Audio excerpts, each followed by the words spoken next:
সেদিন সুজি গোলাপজামটা সবার এত ভালো লেগেছিল যে দেখো, তার অনুপ্রেরণায় আমি বাড়িতে না সুজি জিলিপিটা বানিয়েই ফেললাম। প্রত্যেকে এত ভালো বলেছিল খেয়ে, মানে সবাই তো ফ্যান হয়ে গেছিলো।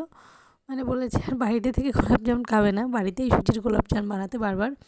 তো চলো, সেই জন্য আমি আরও মনে করলাম যাই, সুজি তো গোলাপজাম বানিয়েছি, তা দেখা যাক যে জিলিপি বানানো যায় কি না। তো দেখো কত সুন্দর হয়েছে জিলিপিগুলো আমার। আর সেই রেসিপিটাই তোমাদের সঙ্গে শেয়ার করি, কীভাবে বানালাম চলো দেখি। দেখো, ঠিক যেরকম গোলাপজামের বেলায় সুজিটা ভেজে নিয়েছিলাম, আমার কিন্তু প্রসেসটা সেম একই থাকবে। ঠিক সেমভাবেই কিন্তু সুজিটা ভেজে নেবে এবং ডোটা মেখে নেবে একইভাবে। তো যারা এই ভিডিওটা হয়তো নতুন দেখছো, গোলাপজামের ভিডিওটা দেখোনি, তাদের জন্য বলে দিই। দেখো, প্রথমে অল্প একটু ঘি দিয়ে নিয়ে আমি যে সুজিটাকে হালকা করে ভেজে নিচ্ছি, কালারটা যেন পরিবর্তন না হয়। আর গ্যাসটা কিন্তু আস্তেই রাখবে, গ্যাসের ফ্লেমটা লোই রাখবে। আর দেখো, অল্প একটুখানি আমি লবণ দিয়ে দিয়েছিলাম। আর এখানে কিন্তু যতটা পরিমাণ সুজি নেবে, ঠিক তার ডবল পরিমাণ কিন্তু দুধটা নেবে। আমি এখানে 1 বাটি সুজি নিয়েছিলাম, তার জন্য দেখো 2 বাটি আমি দুধ আগে থেকে মেপে রেখে দিয়েছিলাম।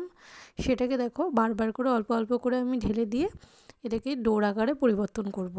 দেখো, অল্প অল্প করে দিচ্ছি, ঠিক আছে? একবারে বেশি করে দেবে না, তাহলে কিন্তু একদম দলা মতো পাকিয়ে যাবে। অল্প করে বারবার করে দিয়ে এটা হালকা হাতে মিশিয়ে নেবে, তাহলে দেখবে খুব সুন্দর ডো হয়ে যাবে। আর এদিকে দেখো, আমি চিনির শিরাটা তৈরি করে নিচ্ছি। এখানে আমি 1 বাটি চিনি দিলাম, তাই 1/2 বাটি জল দেবো। তা তোমরা এখানে যদি 2 বাটি চিনি দাও, তা 1 বাটি জল দেবে, এরকম মাপেই করবে, ঠিক আছে?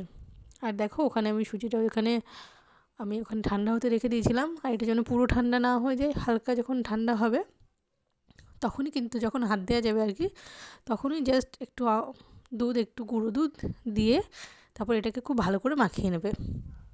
আর দেখো, মাখিয়ে নেওয়ার পরে এখানে আমি জিলিপির শেপ দিয়ে দিচ্ছি। আর শেপগুলো দেখো আমার প্রায় রেডি হয়ে গেছে, শুধু একটা আমি তোমাদেরকে এখানে করে দেখাবো কিভাবে করলাম। সকলেও যদিও জানো, তাও একটু করে দেখালাম। দেখো, সেম এইভাবে করে নেবে। তো দেখো, এইভাবে আমার সব শেপগুলো দেওয়া হয়ে গেছে। এবার আমি এগুলো ভেজে নেব। আর এগুলো কিন্তু ভাজবে কিন্তু খুবই একদম লো আঁচে ভাজবে, লো থেকে মিডিয়ামে ভাজবে। গোলাপজামটা যেমন একদম লো আঁচে ভাজতে হয়েছিল, এটা কিন্তু মিডিয়ামে ভেজে নেবে, ঠিক আছে? অসুবিধা নেই।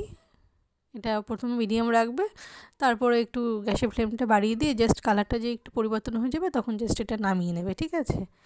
তো আমিও দেখো সব কটা জিলিপি এখানে দিয়ে দেবো, দিয়ে দেখো মিডিয়ামে ভেজে নেব। আর শেষে গ্যাসের জোরটা একটু বাড়িয়ে দিয়ে এটা জাস্ট কালারটা একটু চেঞ্জ হয়ে আসলেই নামিয়ে নেব।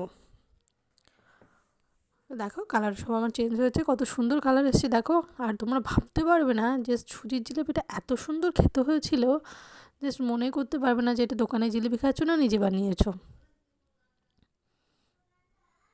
তো দেখো, আমার এখানে সব ভাজা হয়ে গেছে, সবগুলো আমি এবার তুলে ফেলেছি।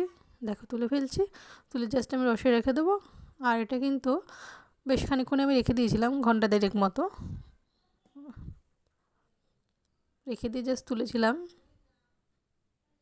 তো অবশ্যই তোমাদের যদি রেসিপিটা ভালো লাগে, লাইক করো, কমেন্টে অবশ্যই আমাকে জানিও কেমন হয়েছে। আর অবশ্যই কিন্তু বাড়িতে এই রেসিপিটা একবার ট্রাই করে দেখো। আর সুজির জিলিপি কিন্তু হেলদিও হয়, সুজি যেহেতু হেলদি, তো এটা কিন্তু বাড়িতে অনায়াসে করে খেতে পারো তোমরা। তো চলো, নেক্সট ভালো রেসিপি নিয়ে তোমাদের সঙ্গে দেখা হচ্ছে পরের দিন। দেখো, অবশ্যই কিন্তু চ্যানেলটা সাবস্ক্রাইব করে দিও। আর ততক্ষণ সকলে ভালো থেকো। চলো, টাটা।